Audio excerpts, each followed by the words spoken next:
नमस्कार दोस्तों, स्वागत है आप सबको एसके हिंदी स्टोरी में। आज सुनाने जा रहा हूँ एक खूबसूरत लड़की की कहानी जिसकी शादी देहाती से कर दी। मैं जवान 18 साल की गोरी और नाजुक बदन की इतनी खूबसूरत और मेरी शादी एक गांव के देहाती किसान से कर दी। वह रात भर मुझसे करता रहा प्यार, एक सेकंड भी उसने मुझे छोड़ा नहीं। मैं बस रोती चिल्लाती रही। उसको झेलना शायद मेरे बस की बात नहीं थी। शायद मेरी किस्मत ही खराब है जो मेरी शादी इतनी जल्दी और एक गरीब गांव के छोटे से घर में एक देहाती से कर दी गई। मैं आज भी जब इस बात को सोचती हूँ तो रोने लगती हूँ। आखिर मेरी क्या गलती थी जो मेरे साथ ही यह सब होना था। यह शादी मेरे घर वालों ने ज़बरदस्ती कर दी थी।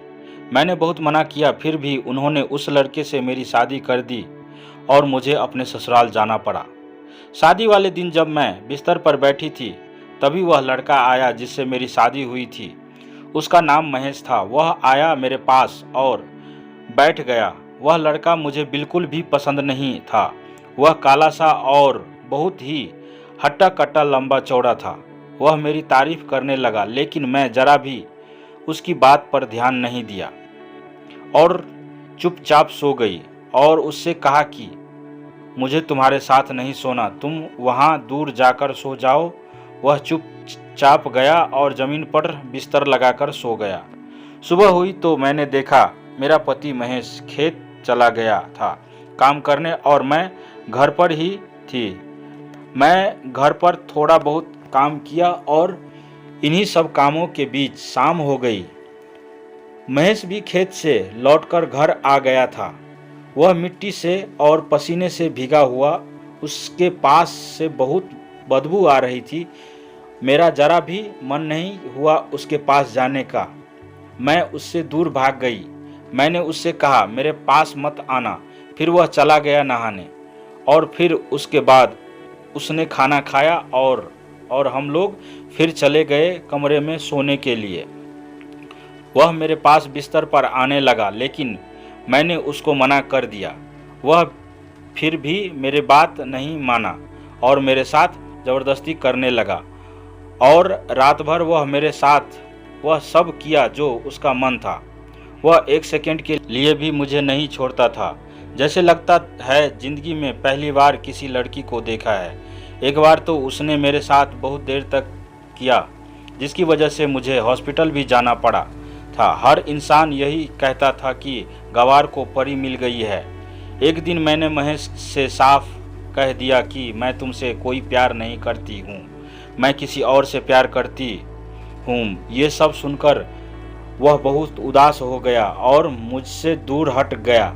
फिर मैंने कहा कि मैं अपने कॉलेज में पढ़ने वाले एक लड़के से प्यार करती हूँ और मैं उसी के साथ शादी करना चाहती थी, लेकिन मेरे घर वालों ने तुम्हारे साथ ज़बरदस्ती मेरी शादी कर दी, इसलिए अब मैं तुम्हारे साथ और नहीं रहना चाहती। तुम मुझे छोड़ दो, मैं यहाँ से उसके पास जाना चाहती हूँ। मैंने महेश से फ़ोन मांगा और अपने बॉयफ्रेंड को फ़ोन किया और उससे बातें करने लगी। ये सब देखकर महेश नीचे ज़मीन पर जाकर सो गया। अब हर रात की ऐसा ही उदास रहने लगा। उसके बाद कभी भी वह मेरे पास नहीं आया और मेरे साथ ज़बरदस्ती नहीं किया। एक दिन उसने कहा, मुझे लगा तुम नई हो इसलिए शर्मा रही हो, इसलिए मैं तुम्हारे करीब आया था ताकि तुमसे प्यार कर सकूं और तुम्हारे साथ रह सकूं। मुझे लगा था कुछ दिनों में सब कुछ ठीक हो जाएगा और तुम भी मुझसे प्यार करने लगोगी, लेकिन मुझे नहीं मालूम था कि तुम किसी और से प्यार करती हो।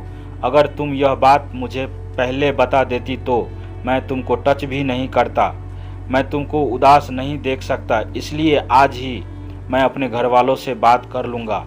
अगर तुम्हें उसके साथ ही रहना है तो ठीक है, मैं तुम्हें उसके घर पर छोड़ आता हूँ। मैं तुरंत ही अपने बॉयफ्रेंड को फ़ोन किया और उससे पूछा कहाँ हो और अपना एड्रेस मुझको भेज दो, मैं वहीं पर आ रही हूँ तुम्हारे पास। मैं महेश के साथ उस एड्रेस पर गई।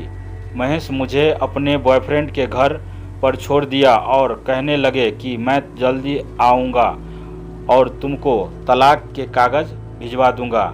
आज से तुम आज़ाद हो। मुझे कुछ अजीब लग रहा था।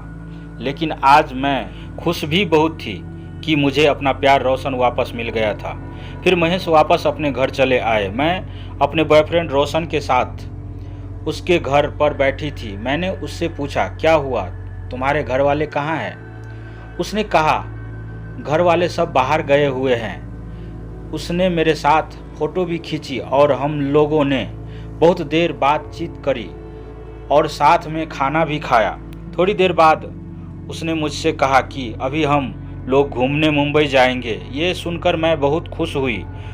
वह मुझे से कहने लगा, तुम तैयार हो जाओ, मैं अभी नहा कर आता हूँ। जब वह नहाने गया तभी उसके मोबाइल पर एक मैसेज आया। मैंने उस मैसेज खोलकर पढ़ा तो मेरे होश ही उड़ गए। उसमें लिखा था कि लड़की तो बहुत अच्छी है और खूबसूरत है। इस लड़की का तुम जितना पैसा मांग रहे हो तुमको मिल जाएगा। तुम इसको लेकर तुरंत ही मुंबई आ जाओ। इतना पढ़ते ही मुझे सब कुछ समझ में आ गया कि अब मेरे साथ क्या होने वाला है। मैं तुरंत ही अपना बैग उठा के वहाँ से भाग पड़ी और अपने ससुराल पहुँच गई। मैंने यह सब बातें तुरंत ही महेश को बताए। यह सब बातें सुनने के बाद भी महेश ने मुझे एक बार भी नहीं बोली और ना ही मुझे डांटा, बल्कि उस लड़के के खिलाफ ही पुलिस कंप्लेंट करके उसको जेल भिजवा दिया। यह सब देखकर मुझे बहुत आश्चर्य हुआ। जिसको मैं इतना गलत समझ रही थी वह इंसान कितना अच्छा है, और जिसको अच्छा समझ रही थी वह कितना गलत इंसान है। मैंने महेश के पैर पकड़ के बहुत रोई और उनसे बहुत माफ़ी मांगी, लेकिन उन्होंने मुझे कुछ नहीं कहा। मुझे उठाया और गले से लगा लिया। आज भी उनके कपड़ों में मिट्टी लगी हुई थी और शरीर से पसीना बह रहा था। आज मुझे वह बदबू नहीं लग रहा था बल्कि खुशबू लग रही थी, एक ऐसी खुशबू जिसमें मुझे डूब जाने का मन कर रहा था। मेरा बिल्कुल भी मन नहीं कर रहा था उनसे दूर हटने का। मुझे तो लग रहा था कि मैं बस ऐसे ही रहूं। दोस्तों, ज़िंदगी में हमें जो कुछ भी मिलता है वह सब कुछ हमारी औकात के हिसाब से ही मिलता है। वह सब कुछ अच्छा होता है तो इसलिए अपनी किस्मत को कोसना बंद करिए और जो मिला है उसमें खुश रहिए। एक खूबसूरत लड़की की कहानी जिसकी शादी देहाती से कर दी। कहानी अच्छा लगा हो तो अपने दोस्तों के साथ शेयर करें। चैनल पर नए हैं तो सब्सक्राइब करें, इससे हमें सहयोग मिलेगा। और कमेंट में अपनी राय ज़रूर बताएं। धन्यवाद।